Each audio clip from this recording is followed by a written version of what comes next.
Live podcast. Talking all things real estate, the strategies that build it, and sharing their own life-changing growth plans. They are two of the most dynamic people in the business with one common goal: to make you rethink, reimagine, and be re-inspired in your life and business. Welcome to the Relaunch Live podcast with your hosts, Veronica Figueroa and Jeff Lobb. Hey, welcome back to another Relaunch Live podcast. Hopefully you get re-inspired, reimagine, and making you rethink what you're doing in this world, in this business. I am missing, unfortunately, my lovely co-host today, Miss Veronica Figueroa. She is out traveling somewhere above the ocean somewhere, so she'll be missed. But I am joined by an amazing guest, and I'm super excited to have him on today, Mark Choy from HighNote.io. Mark, welcome to our show today. Thrilled to have you, man. Thank you. So excited. Can't believe we're doing this finally. Yes, I know. It's been long overdue. And we always look to find amazing guests with amazing stories because, you know, so many people get stuck in this business. You've been in it long enough to know people get stuck. They get in slumps. They don't know where growth is going to happen from. So, you know, so many people I don't think know your story. They don't know where Mark evolved from and where you are today. And it's always about the story, man. It really always. is. The story is the best part. Yep. Yeah, the struggle. Yep. So you reside where? You're out West Coast, right? I'm in the West Coast. I'm in San Francisco. Yeah, man. Just moved out of the city and I'm in the burbs. So Burlingame, just about 30 minutes south, 20 minutes south, right before COVID. Thank God. Thank goodness. Thank God. Yeah. Good timing on that part. Timing is everything too in real estate. Timing is everything in life. Yep. For sure. So, you know, so I've known Mark a long time. And, you know, some people don't know where things start. And I got to tell you, knowing when you're at an agent level and you're just getting into either a market or a changing market, you know, there's a lot of fear. There's a lot of unknowns. And I think you've faced just about all of them probably. So let's talk about how did Mark get into the real estate space? Like day one, how did you get there? Oh, that's funny. Taking it way back. So I was working at Citigroup in their emerging technology group in New York. Yeah. And this was back in 2003, 2004. Real estate was really taking off and it was becoming the place to build an investment and to build passive income. The rich dad, poor dad, and the all of the people touting real estate passive income. And I started investing in real estate and buying and selling on my own. And then I got married and I moved to San Francisco. And as I landed in San Francisco, the market was even hotter in San Francisco. And I quit my job and I said, I had quit my job before I moved to San Francisco, but I said, all right, let's do real estate as an investment. Let's build a portfolio. Let's build a whole bunch of passive income investments. And as I was looking for real estate, I had befriended an agent. And this agent, Chris Lim, who's now president of Christie's International Real Estate, and my partner at Climb, he said, you know, we became friends quickly. He was my agent. He was helping me source properties, investment properties. Yeah. And pretty soon he just said to me, you know what, you should get your license and be a real estate agent. And I was sort of like taken aback. I'm like, what? No, that's your job. Like, I don't want to be an agent. But, you know, in real estate, it takes when you're investing in real estate, it takes a while to build up a portfolio. And it takes a while to generate cash flow. So I said, okay, maybe I'll get my license and maybe that could help with the investment business. And, you know, the rest is history. I got my license. Now you were an engineer before. Like what was your core career? Yeah. So I was in the emerging technology group in Citigroup because I was an electrical and computer engineer. Wow. And I studied AI. I studied wireless communications. We were looking to apply cool technologies to Citigroup's core business. And so that's what I like. I like taking technology and applying it to everyday problems.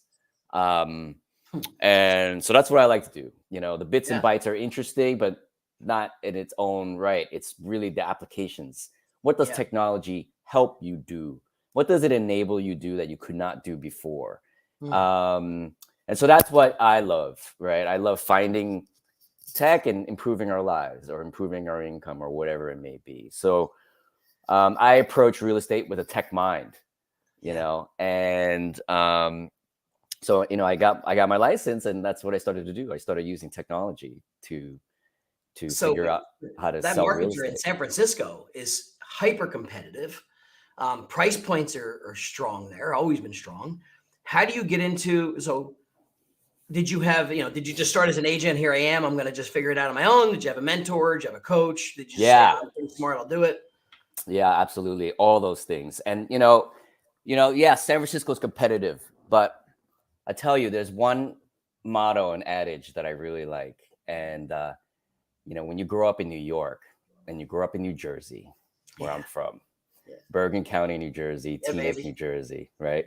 And I went to Rutgers, so I'm a Jersey boy through and through.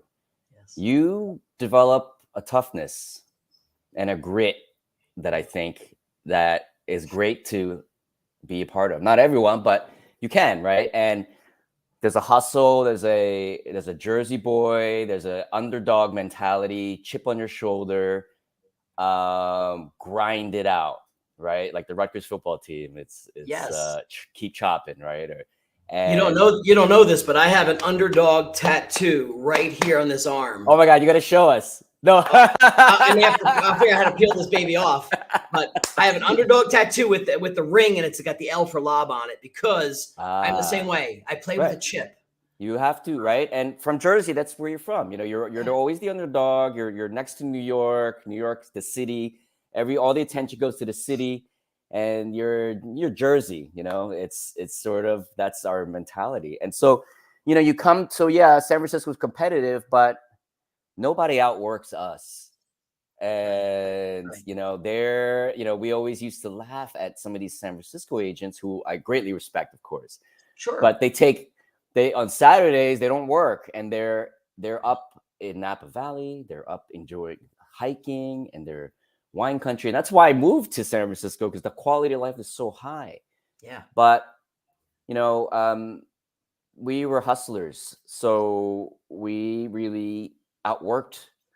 We worked hard. We just worked really hard. And so, sorry, I forgot your original question now. No, so just, so as an agent, how did you evolve then from an agent to more than an agent? How did you differentiate yourself? Yeah. Because new agents struggle right now. They struggle. Yeah. How do I make myself different? Absolutely. And, when I got to San Francisco and I got my license, and I learned under Keller Williams, I got the Red Book, the MREA book. Yeah. And that changed my world. I said, oh my God, there is a system and a science behind this all. It's not just running around, picking up every buyer you can find and driving them everywhere and trying to close deals. There's a system here and a methodology, and it works. And Keller Williams built their brokerage on this system. And I said, this is what we're going to do. Right. So Chris Lim, I reached out to him. I said, hey, look, you help me get my license. We should start a brokerage together. Huh. Yeah. And I said, this job doesn't make sense. You're working and working and working. What happens if you stop working? Right. If you stop, it stops. Right. Right. So. And I was like, this is not, this is not sustainable, right? You got to build some sort of business out of it. And you don't have to build a brokerage, but that's one way, right? You could build a team, you could do all kinds of things. So, but I said, we should start a brokerage here. And I was very much into the passive income, grow your income stream mentality. And I was a rich dad, a rich dad aficionado, but also other business stuff and entrepreneurs. So I said, we need to start a brokerage, and it needs to be about urban. It needs to be about downtown. It needs to be about lofts. It needs to be about what New York City is about, and high rises, shiny city living, because San Francisco didn't have that at the time, and they were going that way. You could see it. And in 2004, 2005, 2006 timeframe, there weren't many high rises. There were, but if you check with the planning department, that was the plan. They're going to turn this entire area of warehouses, garages, factories, old factories into a new urban landscape and go up. Wow. And I said, this is where we need to plant our flag, right here. And we need to own this market right here. We have a chance. And, you know, one thing, you've been around a while, you know, I was in my 40s, and you realize you don't get many shots at life. You don't get many shots on goal. That's right. And when you have a shot on goal, and you're from Jersey.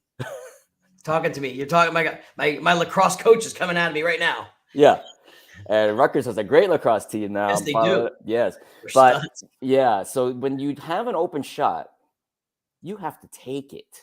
Yeah. And you have to make your best shot. And so, you know, I saw a shot and I said, my God, I will kill myself if I don't take this shot. And the shot was build a brokerage and go for this market, this new market that was opening up in San Francisco. Yeah. We'll regret it if we don't. And, you know, we have to build a brand, and we have to build a new one to focus on this area. And so anyway, I hope I answered that question. You did. So did you go, when you start with the brand, so you're agent, you go to you understand the team model, you found the spot home that you think you can dominate. I love the word dominate. Let's dominate this space here. Yes. And then you're going to create your own brand. Like magically you're here. So did you just go straight to brand? Did you start with the franchise model first, or right to an independent, your own thing? So my partner, Chris, he's a marketing and sales genius. And he worked hard on building a brand. And he said, you know, we did name studies, we researched logos, we did all kinds of, you know, understanding of how to position ourselves differently. Yeah. And when you look at that's the number one thing. It's almost like it doesn't matter what you do, it's just got to be different. Yep. And it's got to be noticeable, you know. And all the brokerages at the time were companies like Hill and Company. Yep. They were Coldwell Banker. These were big names at the time. You know, I can't remember all the names, but like they were basically all names of people. Right. And they were all old traditional brands, you know, and very traditional, you know, typically what you would expect in a city such as that. But we were changing. So we said we needed a fresh brand. We needed a new look, and we needed something not someone's name. Right. It couldn't be universal to everything. Yeah. It couldn't be like Lim or Choy Lim or right. Chris Lim Real Estate or Mark Choy Real Estate. Right. And so Climb was the name of the brokerage, and it has initials, right? So, but initials of us in there, but that's not the point. Oh yeah, there you go. Climb, and it's an aspirational name word. You know, it means go up. It means keep going. It means achieve. You know, and Climb was born. Now we didn't start off as an independent brokerage yet. Okay. We started off as a team. And there's a lot of things to figure out as a team. Yes. And first, logistics and operations, and you know, trusting, you know, building a team and marketing, and what's your strategy going to be. So we started off as a team, and we built it under another brokerage, and the brokerage let us build a team and brand ourselves differently. Right. And so that's what we did. You know, we built our team. We started with a group of 7. You know, myself and Chris were the rainmakers and listings, and we needed a bunch of buyer agents. That's right. And some assistants. We needed a rental team as well. Right. So 7 was a great way to start. And that was back in 2007, something like that, 2007. Okay. Yep. So Climb evolves, right? So Climb goes from team, then it becomes what? Then it becomes the brokerage? Yeah. And then so we started growing, and our strategy was to focus on the condos. And back then condos were seen as a lesser form of real estate. Really? Oh, because it wasn't as luxury or stately or.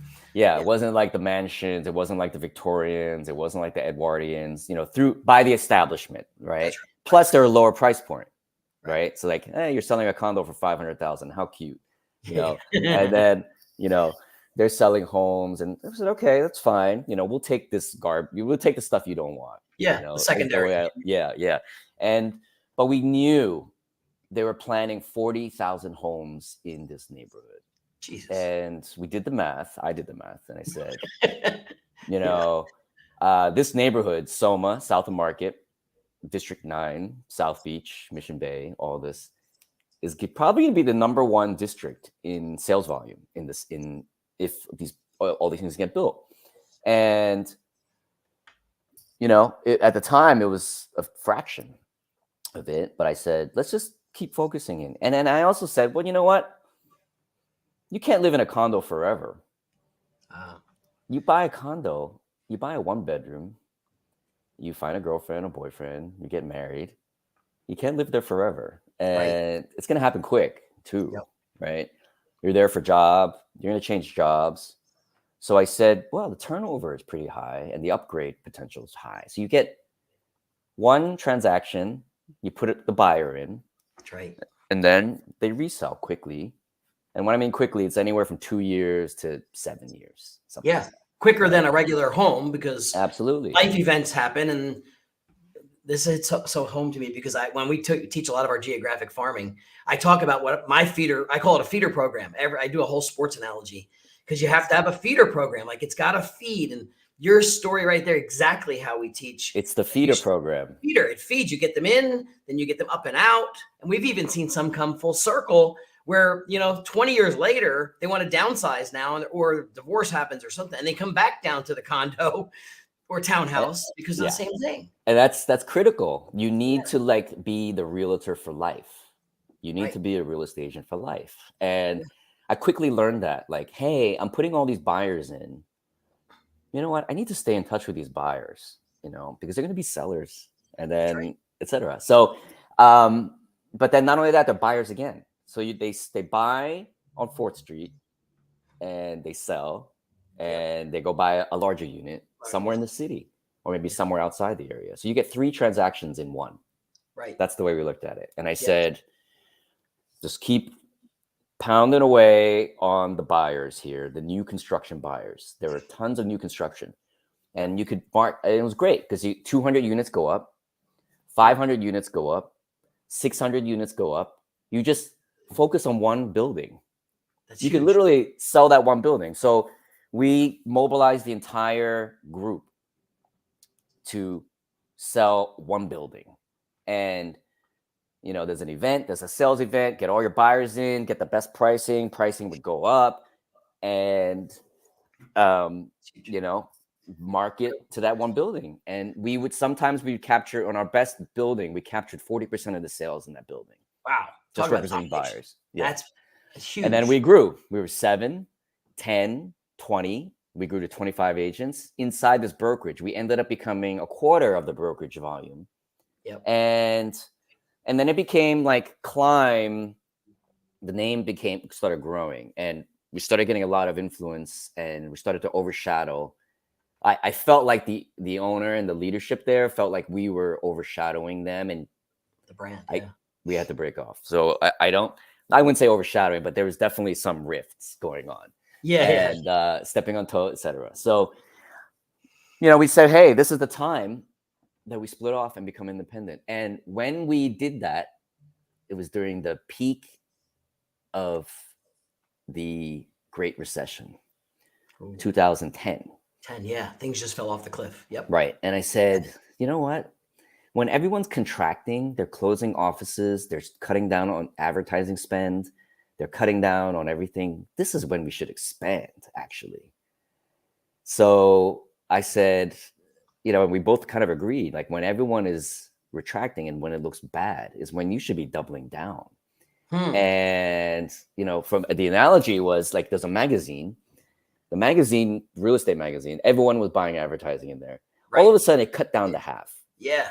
Yep. And then we said, well, and then the rates dropped to 50%. I'm like, wow, if we buy more advertising in here, we're going to have like a bigger share of this magazine.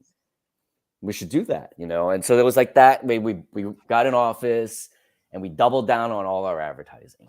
Wow. And so when everyone contracted, we expanded. And then so we grew much faster as a result. So that's a life lesson right there. It's sort of like that's a lesson for right now. If you're listening to this right now, when the sheep are going off the cliff, you know, you got to go the other way, right? That's right. You got to go the other way. And, you know, I teach this in some of my things. I say zig when they zag, right? You got to go, when they go this way, you got to go that way. Go bigger. And because if you go the same direction, unless you are stronger in some way, you have more money, you have more market power, you have more agents, you're not going to win. Right. You know, if you have more resources, you should do it. If you don't, you better run the other way and find another way. Find another way. Yeah. So Climb takes its launch, but and I want to make sure our audience, we try and stay to 30 so minutes or so, but so Climb builds. How long does it take to build to where you get to your next level of Climb, and what I won't tell people what happened to Climb at the end. I'll let you share that. But okay, how big did this thing go? Yeah, so we were growing. You know, we were like top 25 in the Bay Area. We got our name in the paper, and then we started growing more and more. Then we became top 10 in the city, number 9, number 8, number 7. Wow. And then the next one above us was Sotheby's.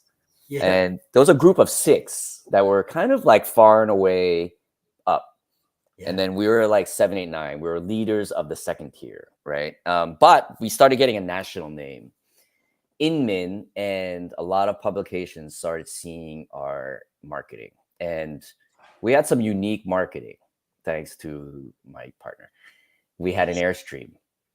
And so back then, food trucks were the rage. And I said, you know what? There's something to this food truck thing that we could adopt to real estate. And he had already bought an Airstream, thinking the same thing. Wow. Yeah, he said, oh, don't worry about it. I already got it. And he bought an Airstream. Yeah. And he's like, that's going to be our mobile office. And I said, yes, that's it. That's what we need. And it became a big stunt for us. He decorated it so gorgeously, beautifully. This is the new real estate office. We got into all kinds of magazines and got tons of press and PR. And we would wheel those out, that Airstream out for open houses. Yeah, that's awesome. So when we tell the seller, hey, we're going to list your home and this is how we're going to market it. We're going to bring an Airstream out and attract people to your open house. Oh my God. Done. Awesome. Where do I sign? That's amazing. So this is how you stand out. You got to stand out. And, you know, then we started, our website was different. You know, Facebook was just taking off. And so our agent bio page, we made it very Facebook-like. It was about the agent and their personal life, not about their professional life. Everyone's got the same headshot and website on real estate brokerages. So we just made it personal instead of like everyone at the tie and sitting there and blah, blah, blah. It was more of like, what's my favorite food? What's my favorite hobby? Where do I like to travel, etc. Taking the elements of what the trends are and applying them to real estate. And then we started featuring dogs and our pets, the agents' pets and their kids on our site. And so they're part of the roster, in fact. And so a lot of people got attention, you know, saw this stuff, and we started winning awards, most innovative this, most innovative website, best website, etc. And we started getting a name for ourselves nationally. We grew to $1 billion in sales in, I think, 2015. And we were rocket shipping out of the city. We were growing out of the Bay Area, and going out of the city, going to the Bay Area, all around the burbs. Yeah. And then just people were joining us, and, you know, we're about 110 agents. We grew to 200 agents, all on this model of focusing on the first-time buyer or the condo buyer. And as they were selling, we were growing, and we were growing exponentially. 2016, you know, was kind of a watershed moment for real estate. You know, Compass started coming on the scene in 2015, 2014. There was all this venture-backed tech platforms. Compass came in with an $80 million raise. That's right. Which is nothing now. No. They raised over $1 billion. Yeah, that was huge back then. Now it's like, really, only that's all they did. Right. So anyway, I've always said in the beginning, I said, look, we need to own this market. And because if we own this market, this corner of the world, small corner of the world, and we own it, this is our hood, and no one could touch us. In one of the sub neighborhoods there, South Beach, we were twice the second brokerage in market share. And it was just a fight. We could own it. I said, you got to be known for something. You got to be great at something. This is what we're going to be great at, this little slice of the world. And I said, you know what? If we own this, the only way that a brokerage can have this is to buy us. And so that was always in the plan. I said, look, we got to own this. And there's two things that could happen. One, we could own it and have a great business. Or two, someone else can own us and have a great business. And the latter happened, right? Everyone came calling, Compass, Remax, a whole bunch of places, and Realty, Berkshire, Home Services, sorry. And, we wanted to go national. And we said, who is going to be the best player for us to be national? We weren't going to franchise. We weren't going to do any of that because we just didn't have the expertise. And I said, you know what? We need a partner that can take us national. Right. And we said, okay, Realty be the one. Yep. So they purchased us in 2016. Yeah. And one of the reasons why we sold is because we saw Compass coming to our market, and they were armed with all this venture capital, and tech and tech, and they were buying agents, and we're like, you know what, we're showing up. What's the phrase? We're showing up to a gunfight with They were coming with bazookas, and we had a little pop gun, guns, BB guns, right? Yeah. So we just said, hey, we had a good ride. It was a solid 10-year ride, and we'd still probably have it today if it wasn't for Compass, to be honest with you. But we said, maybe it's time to find a bigger partner. Right. And, we explored all kinds of options, and Realty was the one. So we got acquired by Realty in 2016. So you get acquired, a lot of times they want you to stay on for a little bit, of course, part of your arrangement. We can't obviously get into too much of that, but so you stayed on for a bit, or did you say I'm done with real estate now? Because you transitioned to a whole new role. I want to get to what you're doing now, but so like, when did you say I'm done? Like, I'm out. Yeah, I'm not a big company guy. I've worked for many big companies, Citigroup and US West and Siemens, and I get lost in big companies, and it's very political, very hierarchical, very bureaucratic.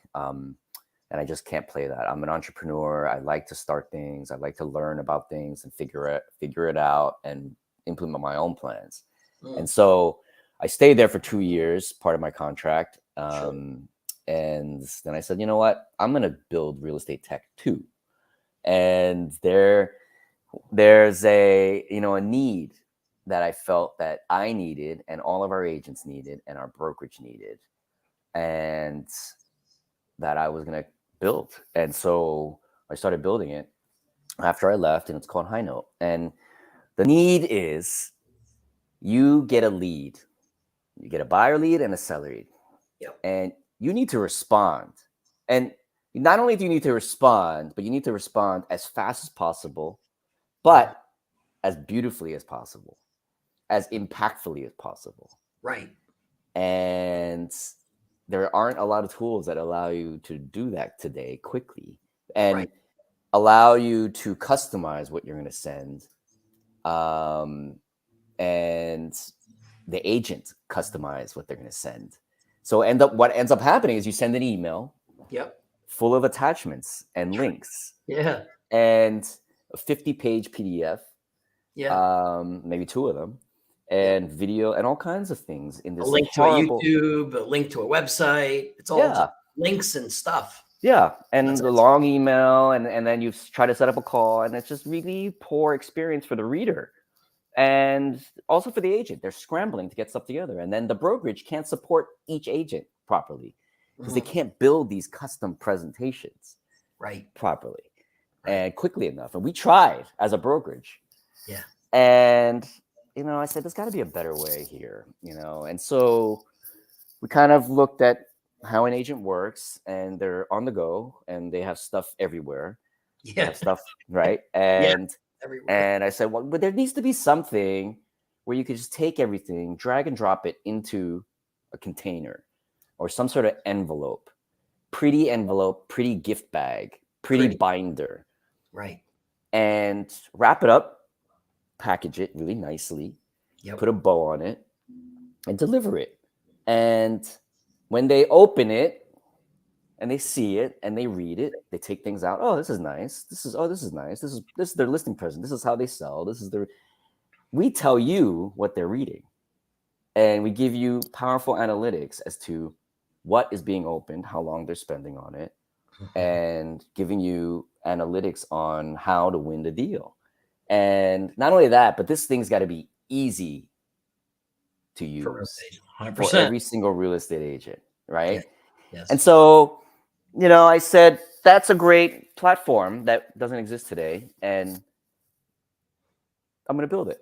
And so we built it, and we're selling it. We're selling the software, and it's called HighNote, and it's great. Agents are using it. They're winning listings. They're winning offers. Yeah. They're delivering offers with it, which is surprising to me in the very beginning. Yeah. And they are winning. They're beating multiple offers out, beating stronger offers price-wise, because what they're doing is they're impressing the listing agent. They're impressing the seller. And because they're like, wow, I want to work with this agent and their client. They're serious. Yeah. Agents are using it to recruit to teams. They're using it to deliver property marketing. They're using it as all kinds of ways to stand out, to make themselves look good, to make themselves a better agent, and to be competitive. Sure. And so we've tapped into a need, just because I was an agent and I needed this too. Yeah, you needed it. Right. I had an itch to scratch. And they always say, if you're going to build a software product or something, scratch your own itch, right? And because probably someone else has got that same problem, same itch. Yeah, and I think it's also a technological gap in the space of tech, because email is just email, and attachments are sometimes not deliverable. They're not pretty. There's no visual context to it. It's just a hot mess of delivery. So I think that that need, I think, is in so many other fields too, in so many other areas of sales and marketing, that because email is just going to always be really email. Absolutely. And, that was the one thing that kind of dawned upon me. I was like, the main platform that we all spend our day in, real estate agents too, especially, they spend 85% of their time in email. Yeah. And email really fundamentally has not changed since it was invented. No. Your first email client was Eudora or whatever it was, AOL, Yahoo, whatever, Hotmail. It's the same. A list of messages full of attachments and links. And it has not changed. There needs to be a real estate platform, a platform for agents and buyers and sellers to do their business on. Yeah. And ideas, for those who are trying to visualize some of this too, but if I was an agent that wanted to differentiate, I could have my one branded page be like a pre-listing package with all the cool stuff I want to send about my team, a link, a video, and then I could have a listing presentation. I could have an after I close presentation.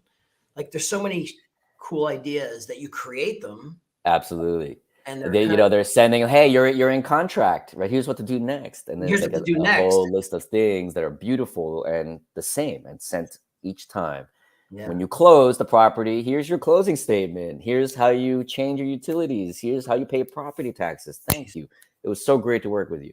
And then staying in touch, market reports, recruiting, buyer presentations, neighborhood presentations. So it's just a really easy tool for agents to do their jobs. And for us, it's more of, what gives us joy is to see the success that agents have. And they report back to us, hey, I beat the #1 listing agent in my city using HighNote. I won an offer and beat 36 other offers with HighNote.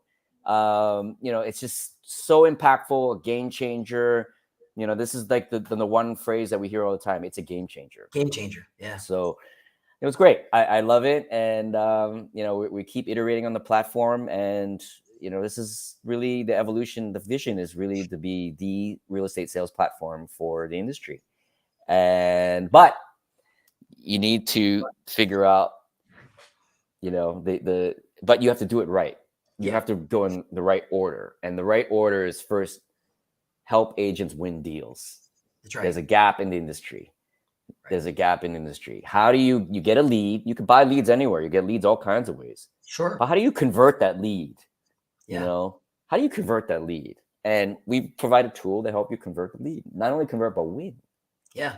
And think about all the Zillow leads, all the Realtor.com leads, all the web leads, all the paid advertising, all the Facebook leads.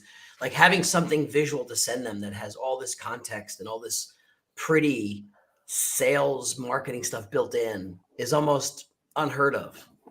It doesn't exist. That's right. And I mean, it exists, but in a way that doesn't, real estate agents are really funny. It's the only sales person that is both a marketer and a salesperson.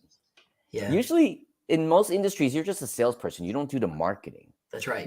Like your software sales, you're just selling the software. You're not like trying to make your proposal look pretty, right? If you're an insurance, you're not trying to do marketing. You're just delivering quotes and things like that. Car sales, that. So yeah. But real estate's different.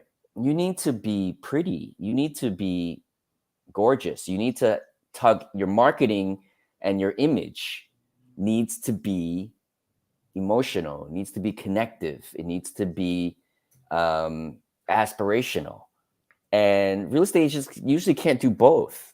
No, most don't do not well. Not well. I mean, let's face it. You only have your gift, right? Your gift is your gift. You usually hire others to fill in that void, but in some cases, we don't have that privilege in real estate, so you have to do it yourself. Or when you find that person that fills in that void, they now have tools and resources that can make you look amazing, and more importantly, win deals. That's how we all absolutely. It's all it's about. Wow, what a journey! So I'm excited to see where this is going to go. Let me just kind of wrap this baby up though, because we just heard from I was an IT engineer mindset corporate guy to I walked in as a real estate agent to I built a company in a down market, changing market, in a competitive market to a multi-billion-dollar company that sold. Congratulations on that. And then said, I want my entrepreneurship back. And here you off on the next story, the next level of, Mark. And if people want to know more about you, is there a favorite site you like to send them to? I mean, HighNote.io is the company site. Is there a place you'd rather send people to know more about you, or? I guess social media would be the best. Connect with me on Instagram, Mark Choy. You can message me on that. But I'm on all platforms. I may not be prompt on everything, but if you want, you might email me is best. Mark. Yeah, it's so again, Mark at HighNote.io. Mark at HighNote.io. And I see, you have like hashtag, not hashtag, the handles here, but is this your handles are on here? Yeah, your handles are on here probably for IG. Yeah, for IG. AIG, got it. Yeah. So you can follow me, connect with me. I love to talk to agents. So, I'm an open book. Fabulous. Thank you so much for sharing your story. I love the trip you're on, and I'm anxious to see what happens in the next 5 to 10. It's going to be a great ride. So I'm excited. Thanks for being on Relaunch Live. Appreciate being here. For those listening, make sure you follow us on all of our channels. This is streaming on YouTube, Facebook, Instagram, and we'll be on Spotify, Apple, and all of the other channels. So thanks for being here. We'll see you guys soon. Jennifer, wrap us up. Thanks, guys. You've been listening to the Relaunch Live podcast, helping you rethink, reimagine, and be re-inspired in your life and business. Make sure to like, rate, and review the show. Find the show on Apple, Google Play, Spotify, and YouTube. See you next time.